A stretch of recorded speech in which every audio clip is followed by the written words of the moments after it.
Hey everybody, it's Dave coming to you from sunny Scottsdale, Arizona in high definition. Got a new camera today. It's the Flip HD, so I'm looking forward to shooting some nice high def videos and having a little bit higher quality stuff. Today is Sunday. Usually that's a day off for me. Usually do the big 3.5 hour bike / run workout on Saturday. Didn't get that done yesterday because Monica is out of town up in Tacoma for the game plan event. So I did about an hour on the trainer, nothing too serious, and wanted to get in a workout today. So I pulled out my one-on-one series and did Diamond Delts, which is just Tony killing shoulders. That's it. It's all shoulders, about 35 minutes of just shoulders. So great workout if that is an area that you're looking to strengthen. For me, as a triathlete, shoulders come into play for the swimming. Obviously, strengthening shoulders, avoiding injury, that sort of thing, important. Want to take a second and talk about nutrition a little bit. Nutrition is always a topic that we talk a lot about, and the reason is because nutrition really defines what results you're going to get. And I want to give you sort of a real-life, tangible experience with that, with what I've been doing. If you've been following my videos, you know that I'm a triathlete and a cyclist, and over the course of the summer, particularly late in this summer, trained for a 70-mile road bike race that happened here in Scottsdale. And during the course of that training, I did a lot of adjustments with my diet. That was one of the big things that I worked on, was diet and how many calories I was intaking. I started to watch that stuff very carefully, and the reason was that one of the biggest advantages you can gain on a bike is weight. That's why a lot of the newer bikes are all made out of carbon. It's also stiffer, but they're made out of carbon. They're very, very lightweight, as light as 14 pounds. But what I learned from a friend of mine who was talking to me about buying $50 carbon cages for your water bottle is that you can spend the extra money and you can shave off a couple of grams of weight by getting a carbon cage, or you can cut about 400 calories a day out of your diet and shave several pounds off of the total weight of you and your bike.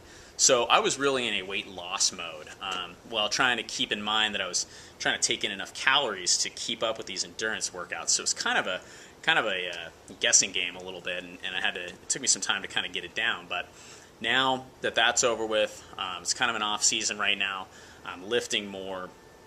I'm also eating more. I've gone from about 1,900 to 2,000 calories to somewhere between 2,400 and 2,600.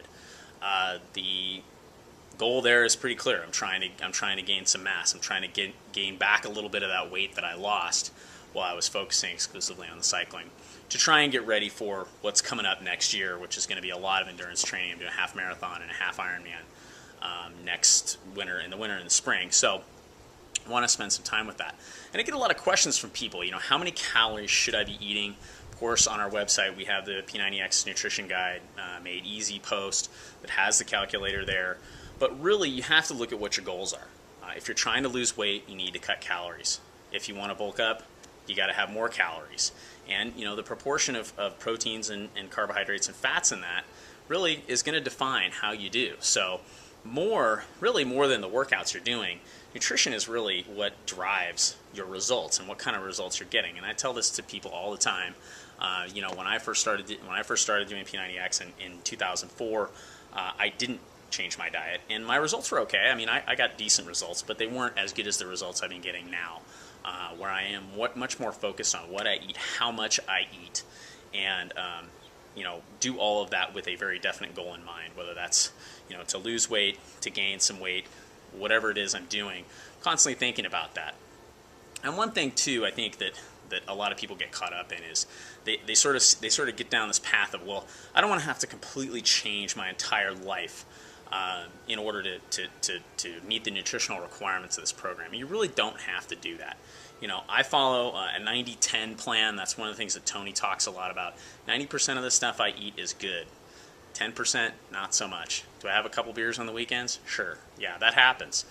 But during the weeks, and the rest of the time, I'm just very focused on maintaining that 90%, and so that I can have the 10% wiggle room. I don't really like sweets or cake or things like that, but I do like richer foods and the occasional beer. So that's kind of my 10%. You have to think about what your 10% might be. Now, a lot of people, that sounds kind of daunting. Try 80-20.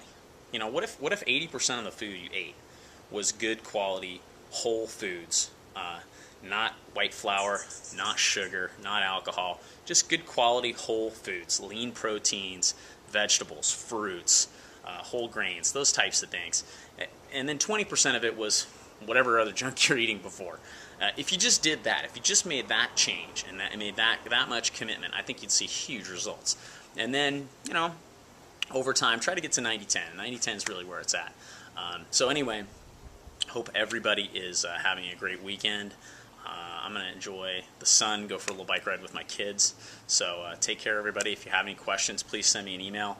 My email address is dave, D-A-V-E, @thefitclubnetwork.com. Thanks very much.